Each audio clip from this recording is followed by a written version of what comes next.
So the other day, I got into an argument with this guy who, as far as I can tell, is Adam Wardzinski's boyfriend. This white knight got on his horse to defend the fact that Adam, despite being a now two-time world champion, isn't that strong and doesn't appear to lift with a great deal of intensity. Quote, "You can't strength train and train BJJ at the same time." He goes on to say, if you train major muscle groups to failure for increased volume, then roll before recovery, you will injure yourself.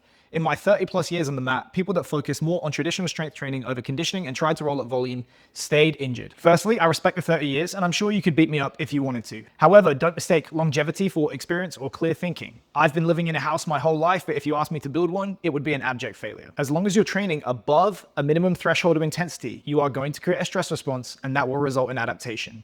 How much of that adaptation you get depends on the volume, and the relationship is like an inverted U. Below a certain level, there's just not enough stress to convince the body to hold on to any strength. With a bit more, you'll hold on to what you have, and then beyond that, you're going to start gaining strength over time as you increase the volume. Unfortunately, you can't just keep adding more volume to gain more strength indefinitely. Eventually, the extra stress that you create by performing more volume outweighs any potential benefit that you're going to get from the session. So the net gain starts to go down and eventually reaches zero and beyond. And it might even result in an injury that session. The other more likely scenario is that you create a bunch of fatigue and perform your next high intensity session, either gym or jiu-jitsu, before you're recovered, which starts this gradual progressive accumulation of fatigue until eventually something breaks.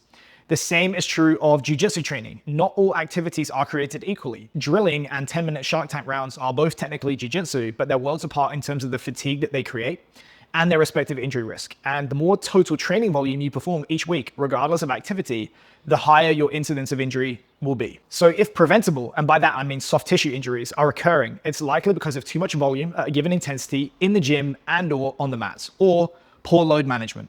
Not enough rest between big training sessions, not enough undulation in terms of the stress between training days, or improper pairing of activities in the gym and on the mats. So here's what I would suggest to reduce your risk of soft tissue injuries while still training to increase strength and power alongside jiu-jitsu. Firstly, as I said in the previous video, think carefully about waving your stress up and down throughout the week and pairing your hardest days in the gym with your hardest days on the mat. Second, maintain intensity but do less of everything in the gym. Almost everyone does too much, and I've personally seen progress from professional athletes with less than 20 total work sets per week in the gym. Thirdly, if there's stuff that just doesn't mix well with jiu-jitsu, schedule it on your last session before a 1 to 2 day break to minimize any potential issues. I would think stuff like high rep work to failure with a big eccentric component would apply here. Fourthly, treat physical prep and jiu-jitsu in a seesaw fashion. When you're chasing one, you go easier on the other and vice versa. Off-season or far away from competition is the time to chase physical prep, and it should be pruned back as important competition gets closer and jiu-jitsu starts to ramp up. Lastly, look at how much money is being put back into the physical bank account in the form of things like food, sleep, and stress management. In conclusion, I'm right and you're wrong, but I wish you and Adam a lifetime of happiness together. Good day to you, sir.